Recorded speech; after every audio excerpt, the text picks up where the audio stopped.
Inform everyone कि क्या हुआ था, कैसे हुआ था। Let's discuss it in detail.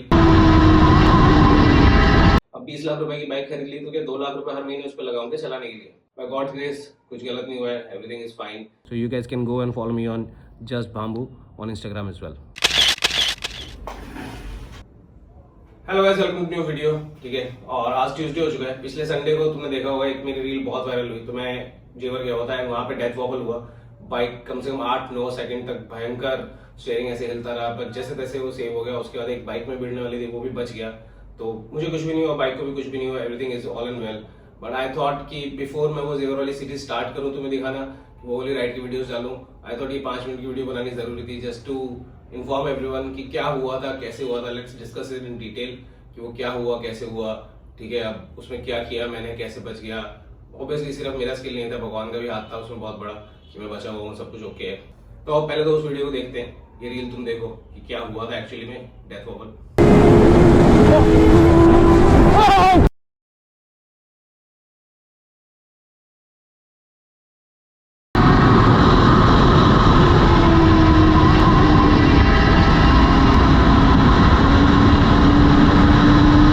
देख लिया। अब इसको देख के ना मैक्सिमम लोगों को ऐसा लग रहा था कि ये व्हाइट स्ट्रिप पे जाने की वजह से हुआ।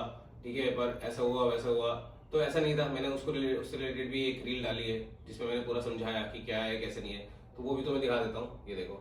आ जाओ देखते हैं कि ऐसे हुआ कैसे, एक्चुअल में ये हुआ कैसे था। सब लोग बोल रहे हैं कैसे हुआ, व्हाइट स्ट्रिप पे हुआ है, कैसे हुआ। लेट्स सी कैसे हुआ एंड कैसे सेव हुआ। तो अब ध्यान से देखो, ये ब्लैक पैच ये दिख रहा है, और अभी देखो हैंडल ऑलरेडी टेढ़ा हो चुका है एंड अभी तक ये व्हाइट स्ट्रिप पे गई नहीं है। बट इसके बाद ये जैसे व्हाइट स्ट्रिप पे अब ऑलरेडी हैंडल टेढ़ा और व्हाइट स्ट्रिप को टच करेगी, it gets worse. And speed को भी नोटिस करो, तो ये एक्सेलरेट हुई है वोबल होने के बाद। एंड कावासाकी का गंदा सा डैम्पर काम करना शुरू भी कर देता है ऑब्वियसली एट लास्ट, और बाइक स्टेबल हो जाती है। तो अब तुमने देख लिया कि बाइक जब उस ब्लैक पैच से उतर रही थी ना, तो उसका हैंडल ऑलरेडी डिसबैलेंस हो चुका था एंड उसके जस्ट बाद वो व्हाइट स्ट्रिप पे गई, जिसकी वजह से और वर्स हो गया और वो पूरा का पूरा हिलने लगा भयंकर तरीके से।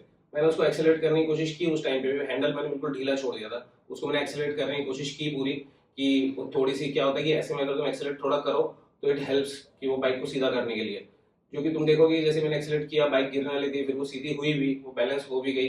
एंड जैसे ही वो बैलेंस हुई मैंने देखा वो इस तरफ जा रही थी एंड जब भी मैं 160-170 की स्पीड पे था ऑलमोस्ट आई गेस, एंड वो एक बाइक के अंदर जाने लगी थी, मैंने समहाउ पूरा वेट अपना राइट साइड किया और जस्ट फ्यू सेंटीमीटर से हम उससे बच के निकल गए। ठीक है, तो ये सब हुआ था एंड बाय गॉड्स ग्रेस कुछ गलत नहीं हुआ है, एवरीथिंग इज फाइन। किसी को भी कोई चोट नहीं है, कोई नुकसान नहीं हुआ है एंड एवरीथिंग इज ओके। ठीक है, तो अब यार इसमें ना बहुत सारे मिक्स ओपिनियंस हैं। मेरी भी गलती है, कुछ लोग कह रहे हैं, कुछ लोग कह रहे हैं नहीं है, ये है वो है। बट अब जो भी है यार, ये सब चीज़ें सब कुछ तो बाय द बुक्स होता नहीं है कि हमारी लाइफ हम बाय द बुक्स जिए। फिजिक्स में भी सिखाते हैं idealist is not an ideal situation, you will never reach there.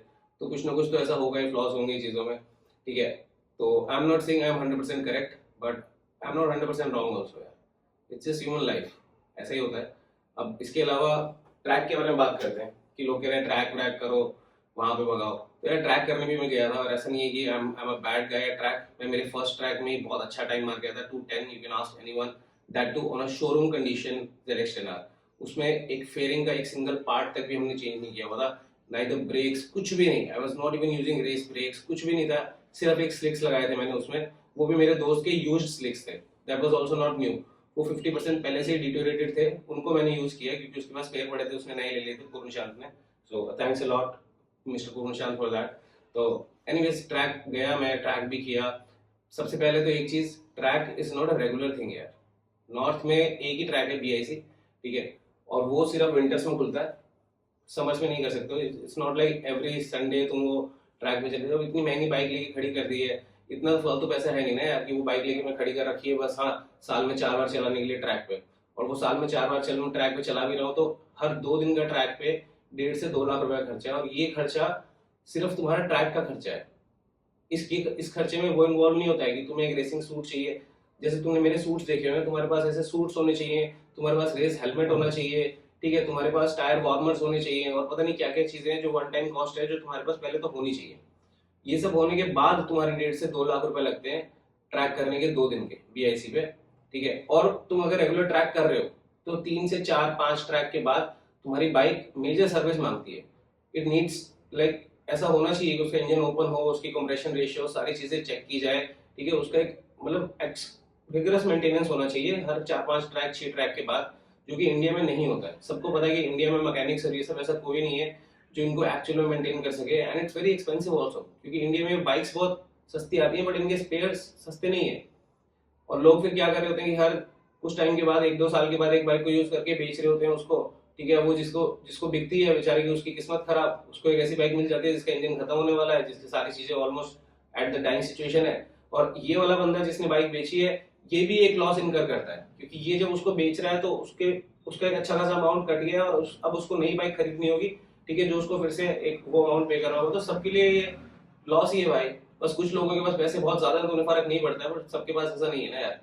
And छोटे ट्रैक्स पे भी लोग कह रहे हैं कि छोटे ट्रैक करो, आजकल खुलने लग गए हैं गुड़गांव में गो कार्टिंग ट्रैक्स और ये सब खुल गए हैं, बट भाई मेरे पास 10R है, उस पर मैं उस बाइक को नहीं लेके जा सकता। एक्सपल्स है मेरे पास, मैं जाता हूँ ऑफ रोड ट्रैक करने, अब मैं छोटे ट्रैक करने के लिए एक और बाइक लूँ, ठीक है, अब वो 300-400 सीसी की बाइक चलाने में पहली बात तो मुझे मजा नहीं आता यार। मैं उस 10R को एवरी डे चलाता हूँ, ऑलमोस्ट 22,000 किलोमीटर चला दिए मैंने 2 साल में। इससे पहले मेरे पास डुकाटी थी V4, 3.5 साल मैंने वो रखी, उसको 18,000 किलोमीटर चलाया मैंने। तो I use this bikes on regular basis. मैं एकदम से 300 सीसी की बाइक 400 सीसी की बाइक लेके ट्रैक पे जाऊंगा तो उसका मतलब क्या है? कोई मतलब नहीं है यार। तो ये सब चीजें ना थोड़ा देखना चाहिए कि क्या है क्या नहीं है। It's not everything in our hand, ठीक है, अभी बाइकें बिक भी रही है तो हम खरीद भी रहे हैं, पर ऐसा जरूरी नहीं है, वो ट्रैक्स हमारे लिए इतने एक्सेसिबल नहीं है। अब 20 लाख रुपए की बाइक खरीद ली तो क्या 2 लाख रुपए हर महीने उस पर लगाऊंगे चलाने के लिए? ये तो नहीं हो सकता ना यार।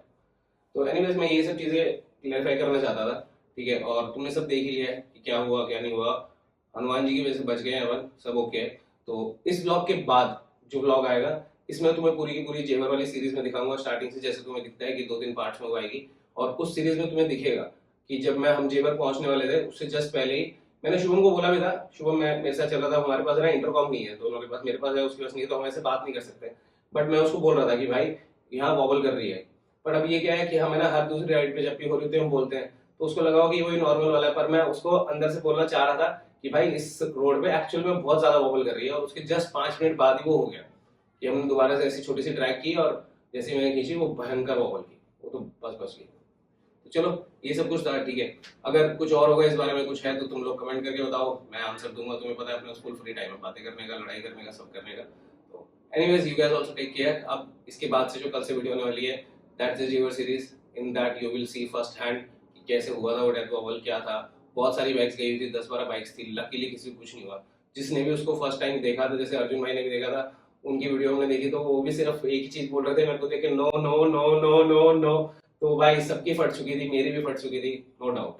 तो तुम्हारी फटी हुई वीडियो देख के सबकी फटी है, बट यार बट एक चीज है, हो जाता है, इन सब चीजों को दिल छोटा करके बाइक भी चलानी बंद नहीं करेंगे, इसका इलाज करेंगे। एक मैनुअल डैम्पर लेंगे, मैनुअल डैम्पर लगाएंगे बाइक में जल्दी से जल्दी जितना हो सके, ठीक है, उससे पहले उस जेवर वाली रोड पे नहीं जाएंगे, अपना ध्यान रखेंगे, हमेशा गियर्स पहन के चलेंगे। तो यही है भाई, चलो take care, bye, see you in the next video. And भाई एक बात बतानी भूल गया मैं, फॉर सच अपडेट्स, मतलब कि तुम्हें क्या है, तुम्हें पता है व्लॉग्स थोड़ी धीरे आते हैं, थोड़ा स्लो है व्लॉग्स की स्पीड, तो अगर तुम्हें बिल्कुल अपडेटेड सारी चाहिए कि क्या चल रहा है क्या नहीं है, तो you can follow me on just Bhambu, same name जिस पे अपना यूट्यूब है, ऑन इंस्टाग्राम, ठीक है, अभी छोटा सा इंस्टा है वहाँ पे भी, but I am like very active over there. तुम्हें सारी चीज़ें अपडेट्स मिल जाएंगे, क्या हो रहा है क्या नहीं है, जब मैं राइड पे जाता हूँ I will start putting stories, तो सारी चीज़ें तुम्हें पहले फर्स्ट हैंड वहाँ मिल जाएगी, एंड जो भी उसका डिटेल्ड एक्सप्लेनेशन होगा, जो भी एक्चुअल पूरी राइड वीडियोज़ होगी वो तुम्हें यहाँ मिलेंगी। सो यू कैस can go and follow me on just Bambu on Instagram as well.